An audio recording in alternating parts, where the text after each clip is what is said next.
2023 সালের মে মাসের 10 তারিখ আমাদের সিকিম সফরের পঞ্চম দিন। 6:30 নাগাদ ঘুম থেকে উঠে পড়েছি। একটু রোদ দেখা দিলেও আকাশ তেমন পরিষ্কার নয়, তবে বৃষ্টি হচ্ছে না। এই জায়গাটায় কোনো খোলা দিক না থাকার জন্য খুব একটা ভালো দৃশ্য পাওয়া যায় না, তবে থাকা খাওয়ার খুবই ভালো বন্দোবস্ত আছে। সামনের পাহাড়ের ঝর্ণাটা খুব সুন্দর এবং তার দৈর্ঘ্যও যথেষ্ট বেশি। এখানে বেশ চাষ হয়, বিশেষত যবের চাষ। চারদিকে উঁচু পাহাড়ের ঘেরাটোপে থাকায় লাচুংয়ে রোদ আসতে বেশ দেরি হয়। শীতে পুরো অঞ্চলটা বরফে ঢেকে যাওয়ায় সৌন্দর্য অনেক বেড়ে যায়। কাছেই নাকি স্কি করার জায়গা আছে। ভোরের লাচুং। আমরা এখন বেরোবো ইউমথাং ভ্যালির দিকে। ব্রেকফাস্ট এসে গেছে, ব্রেকফাস্ট খেয়েই আমরা বেরোবো। আজ আপাতত আমাদের লক্ষ্য ছবির মতো সুন্দর উচ্চ উপত্যকা ইউমথাং। লাচুং থেকে দূরত্ব 26 কিলোমিটার। আমরা চলেছি ইউমথাংয়ের পথে। এইখানে রাস্তাটা ভীষণ বাজে, পুরো কাদা, তার মধ্যে কি অন্য গাড়িরাও যে আসতে কষ্ট হচ্ছে। আমাদের গাড়িটাও কোনো রকমে আনা হয়েছে। 4 হুইলার গাড়ি উঠতে চাইছে না, 2 হুইলার গাড়ি অনেক কষ্ট করে তুলেছে। 9:15 নাগাদ পথে বের হয়েছিলাম। মিনিট 20 মতো উত্তরমুখী ভালো রাস্তাতেই এসছি। পারমিট চেক হয়েছে, একটা ফি দিতে হয়েছে। এখানে প্রচণ্ড কাদা ভরা একটা জায়গা। এখানে নতুন মাটি ফেলা হয়েছিল। রাতের বৃষ্টিতে পুরো কাদা হয়ে গেছে। যত সময় যাবে এর অবস্থা তত খারাপ হবে। কাদা দিয়ে পুরো গাড়িটা নামছে, অবস্থা বিরাট খারাপ রাস্তাটার। এই নামলো, এইবারও বাইক। প্রথম থেকেই রাস্তাটা মোটের ওপর চড়াই।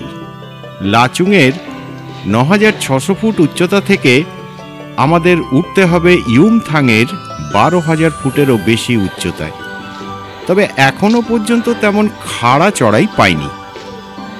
আকাশ খুব না হলেও মোটামুটি এখন পরিষ্কার, তবে পাহাড়ের সেই হালকা কুয়াশার চাদরটা কিন্তু আছে। পুরো বেহাল দশা রাস্তার। আস্তে আস্তে আসুন, হালকা। হ্যাঁ, রাস্তার অবস্থা খুবই খারাপ। হ্যাঁ, ঠিক আছে। ইউমথাং রডোডেনড্রনের জন্য বিখ্যাত। পথের পাশে এখনই প্রচুর রডোডেনড্রনের ঝোপ দেখা যাচ্ছে, তবে ফুল নেই। এই উচ্চতায় আগেই ফুটে গেছে। জেড বেন্ডের আকারে চড়াই শুরু হয়ে গেছে। পূর্ব দিকের পাহাড়ে বরফের রেখা দেখা যাচ্ছে। বেশ সুন্দর একটা নিরীক্ষণ বিন্দু মানে ভিউ পয়েন্টে এসে দাঁড়ালাম। চারপাশে অনেকটা অঞ্চল দেখা যাচ্ছে।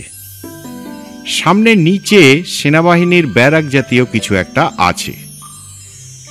দূরে পাহাড়ের মাথায় প্রচুর বরফ, সুন্দর দেখাচ্ছে। আমরা যে অঞ্চলে আছি তার সাধারণ পরিচয় হল অ্যালপাইন অঞ্চল। হিমালয় এবং ইউরোপের আল্পস পর্বতমালার সৃষ্টির কারণ এবং প্রকৃতি অনেকটাই অনুরূপ। উভয়েই নবীন ভঙ্গিল পর্বত, তবে হিমালয় আল্পসের তুলনায় নিরক্ষরেখার কাছে বলে এখানে তুষার রেখা অনেকটা বেশি উচ্চতায়। আল্পসে তুষার রেখা 3000 মিটার, কিন্তু হিমালয়ে সেটা 4200 মিটার উচ্চতায়। প্রাকৃতিক বৈশিষ্ট্যের বিচারে দুই পর্বতমালার মধ্যে অনেক মিল, তবে গড় মিলও আছে অনেক।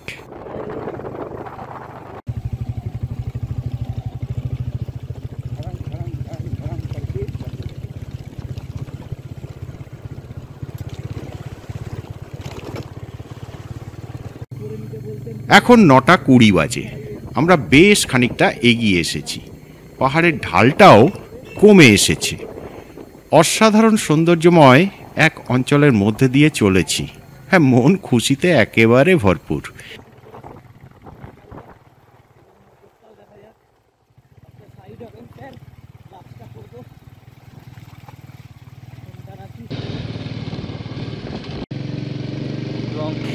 সামনের পাহাড়ে একটা আইস টাং দেখতে পাচ্ছি, তবে রাস্তাটা কিন্তু বেশ খারাপ হয়ে গেছে। আমরা যে পাহাড়ে আছি প্রায় তার মাথায় চলে এসেছি। কিন্তু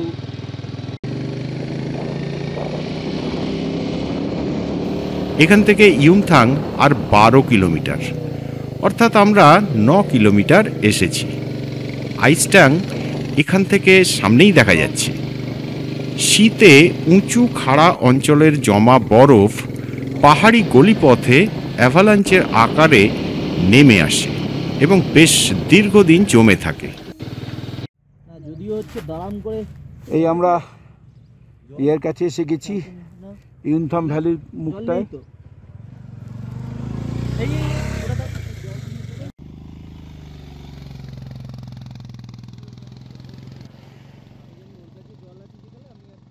না না, আমি তোকে বললাম না আমি খেয়াল করিনি, সত্যি কথা খেয়াল করলে নিশ্চয়ই জল আবার নেবো না। আমি জানি রাস্তায় বোতলটা কি বলে তাহলে। বোতলটা ওর ব্যাগেই। এখন কিন্তু আমরা বেশ ভালো রাস্তা পেয়েছি। আসলে এই উচ্চতায় বেশ দীর্ঘদিন ধরে রাস্তা বরফের নিচে থাকে। বরফ গলা জল প্রবাহিত হয় আর তাতে সহজেই রাস্তাটা ভেঙে যায়।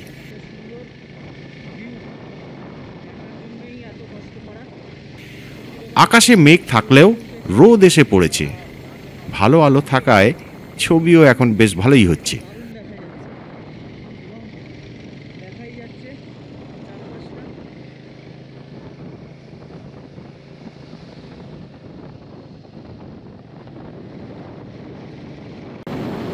উচ্চতা বেশ খানিকটা বেড়ে যাওয়ায় ঠান্ডাটা বেড়েছে, খুবই ভালো লাগছে।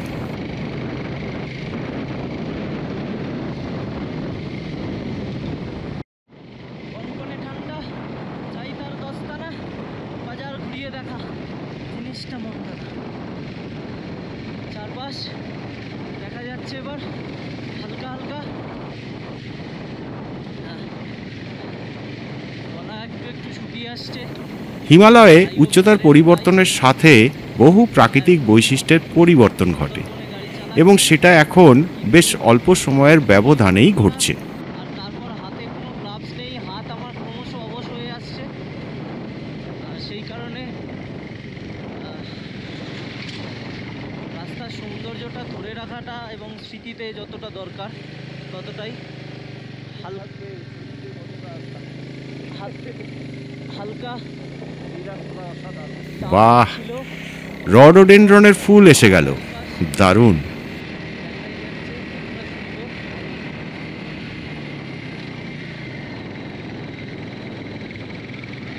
এক হাতে ধরা যে কখনো যদি পড়েও যায়, স্যার আশা করি ক্ষমা করে দেবেন।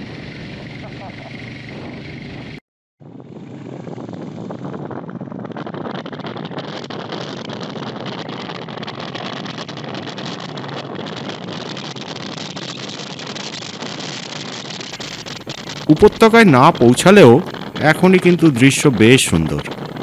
এখান থেকে উপত্যকা আরও 10 কিলোমিটার। পাইন আর রডোডেনড্রন মিলে পুরো জায়গাটা ভরিয়ে রেখেছে।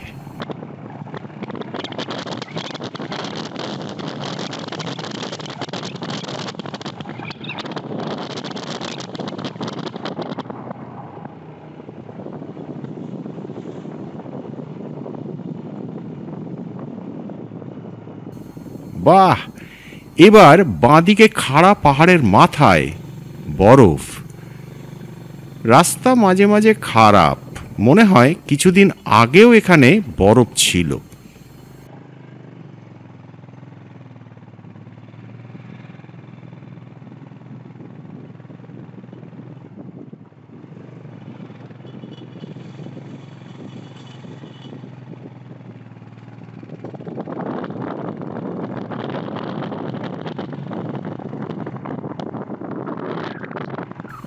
খুব সুন্দর জায়গার মধ্যে দিয়ে যাচ্ছি।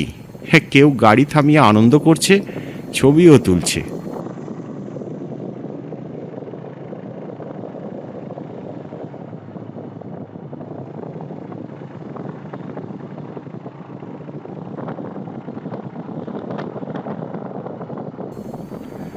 আজ আমরা যে অঞ্চলটায় বিচরণ করছি সেটাকে অনেকেই সুইজারল্যান্ডের সঙ্গে তুলনা করেন।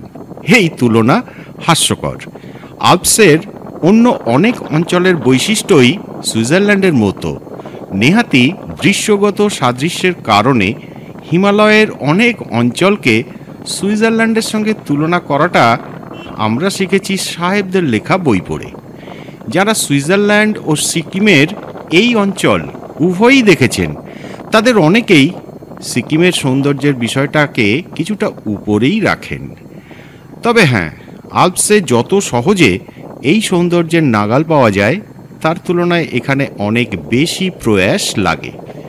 সমতল থেকে দূরত্ব, উচ্চতা এবং পথের দুর্গমতার জন্য। হালকা বেগুনি রডোডেনড্রন বেশি চোখে পড়ছে, অল্প দু চারটে লালও দেখা যাচ্ছে।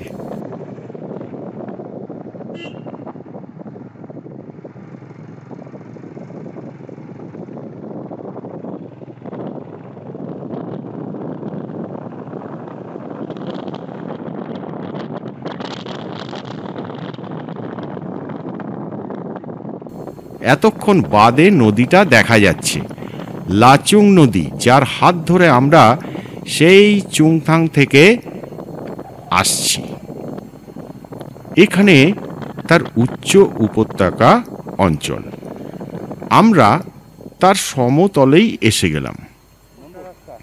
সামনে তার উপত্যকা দেখা যাচ্ছে।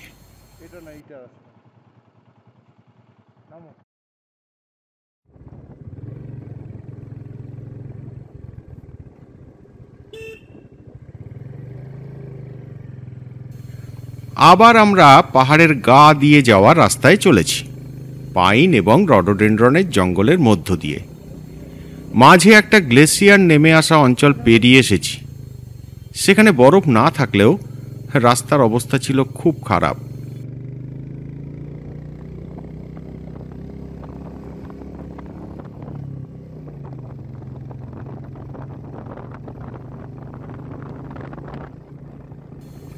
উচ্চতা ক্রমশ বাড়ছে, তার সঙ্গে পাল্লা দিয়ে বাড়ছে ঠান্ডা। হালকা টার্ন আছে, হালকাই বলতে হবে, কারণ আপনাদের কাছে বিভৎসতা যখন না পৌঁছায় ততই ভালো।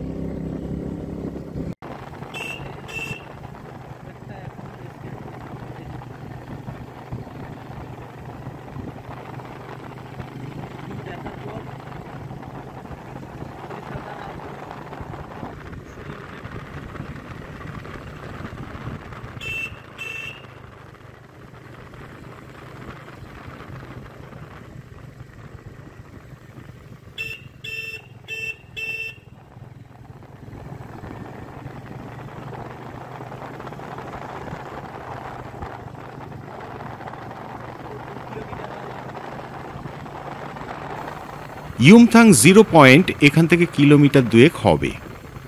পশ্চিম দিকে তুষারাবৃত পর্বতগুলো একেবারেই কাছে এসে গেছে। চমৎকার দৃশ্য।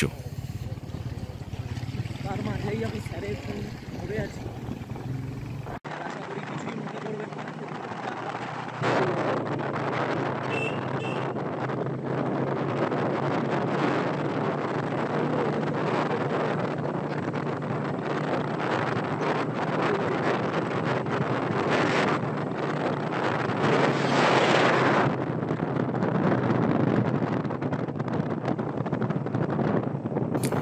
এখন যে রডোডেনড্রনের ঝোপগুলো দেখছি তাতে প্রচুর ফুল আছে। ইউমথাংকে সিকিমের ফুলের কেন বলা হয় তার প্রমাণ চাক্ষুষ করতে পারছি। করেছে আগে করেছে, এখন করছে আবার।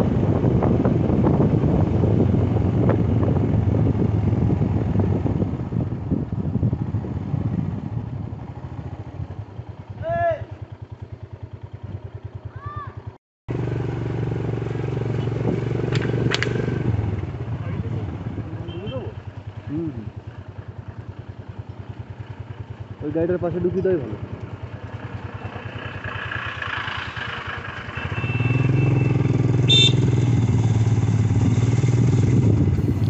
এখানে এক টুকরো খোলা জায়গা, একটা দোকান দেখছি। লাচুং ছাড়ার পর আজকের রাস্তায় দোকান চোখে পড়ল এই প্রথম। এই হচ্ছে রাস্তা। এবড়ো খেবড়ো আর জলে ভর্তি, তার মধ্যে দিয়ে গাড়ি যাচ্ছে।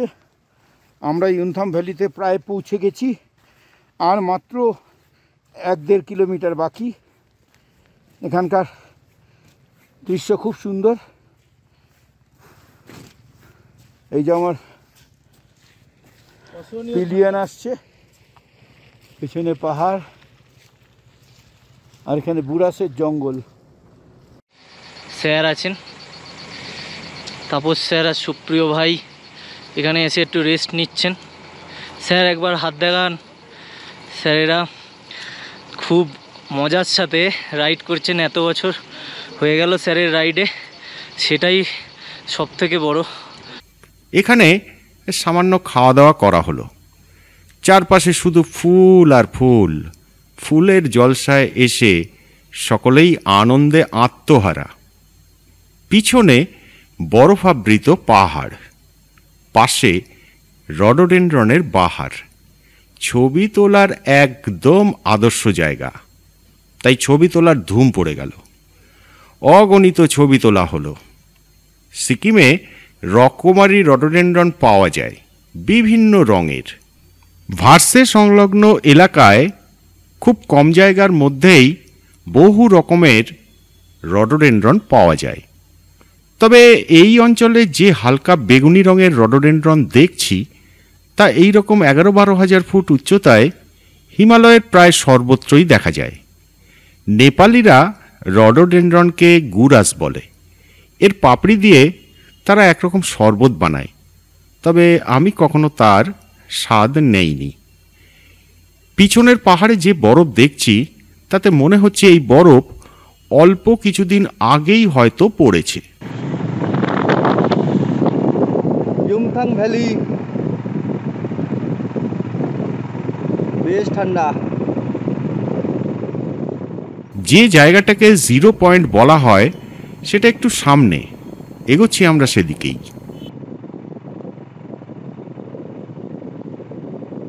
অসাধারণ ভিউ।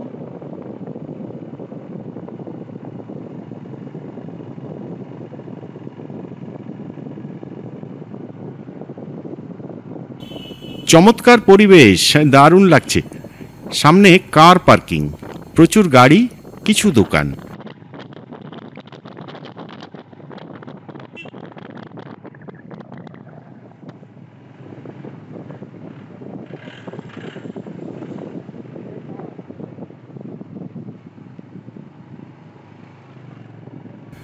অনেক গাড়ি, প্রচুর পর্যটক এসেছেন এই ইয়ুমথাংয়ের শোভা উপভোগ করতে। অধিকাংশ গাড়ি গ্যাংটক থেকে সরাসরি আসে। কিছুটা সময় এখানে মজা করে কাটিয়ে আবার পর্যটকেরা গ্যাংটক ফিরে যান। এখানে উপত্যকাটা বেশ চওড়া হয়ে গেল। সামনে প্রচুর প্রেয়ার ফ্ল্যাগ, একটা চড়তেনও আছে দেখছি।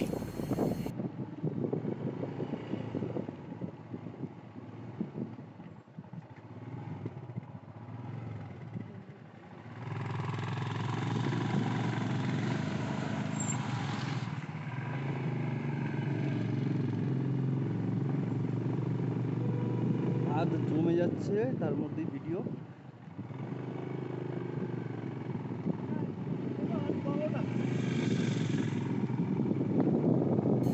ভারী চমৎকার দৃশ্য।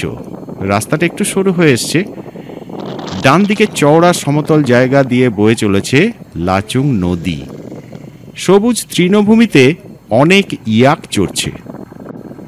শীতকালে এই পুরো উপত্যকাটা ঢেকে যায় মোটা বরফের চাদরে। বরফের চাপে এই ইলেকট্রিক পোস্টগুলো হেলে গিয়েছে। আমরা প্রায় 11:30-12 ফুট উপরে রয়েছি। দেখা যাচ্ছে।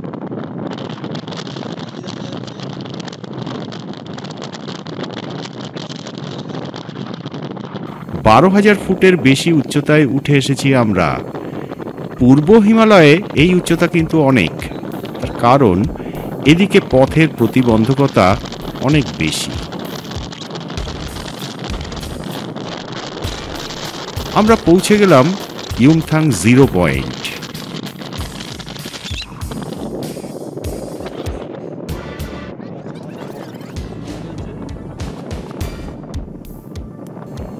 এখান থেকে অবশ্য আরও কিছুটা এগোনো যায়, তবে আবহাওয়া কিন্তু খারাপ হয়ে গেছে, আর এগোনোটা ঠিক হবে না। আমরা 10:30 নাগাদ এসে পৌঁছলাম ইয়ুমথাং ভ্যালিতে। এখানে এখন ছোট ছোট করে তুষারপাত শুরু হয়েছে, তাই আমরা আর বেশিক্ষণ এখানে ওয়েট করব না, কারণ আমরা বেরিয়ে যাওয়া শুরু করব।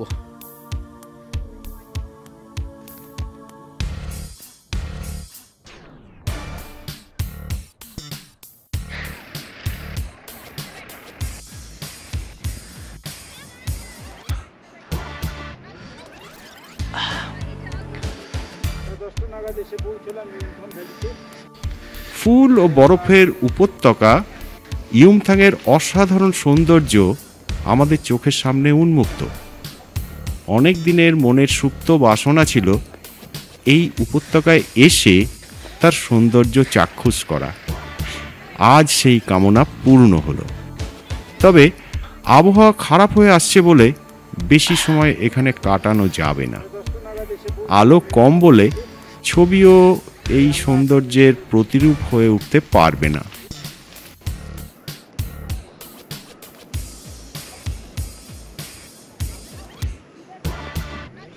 এখানে প্রচুর পিমুলা ফুল ফুটে আছে, তবে এখানে সবই বেগুনি রঙের, অন্য কোনো কালার এখানে দেখা যাচ্ছে না।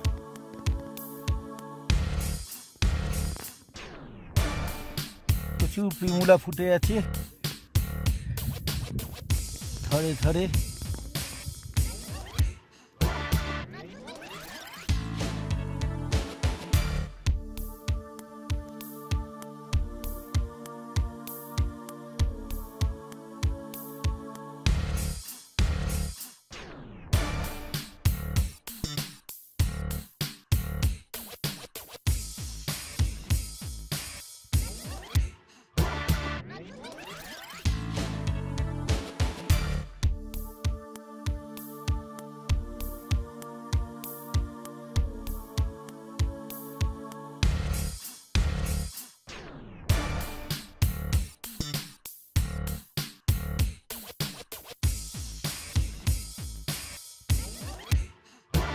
এখানে এসো সুপ্রিয় দুপয়সায় রাস্তা ছাড়েনি, এখানে গাড়ি দেখভালের জন্য ও পয়সা নিচ্ছে। ইয়ুমথাং ভ্যালি, স্নোফল হচ্ছে অল্প করে।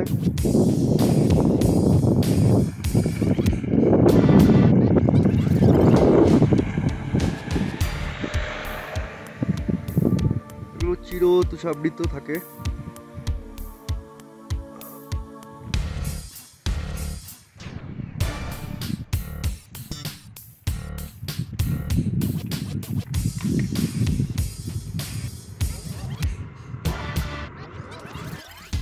আরও একটু ঘুরে ফিরে দেখার ইচ্ছাটা অপূর্ণই রয়ে গেল। এবার আমাদের ফেরার পালা। শেষ কয়েকটা ছবি ক্যামেরাবন্দি করা হচ্ছে।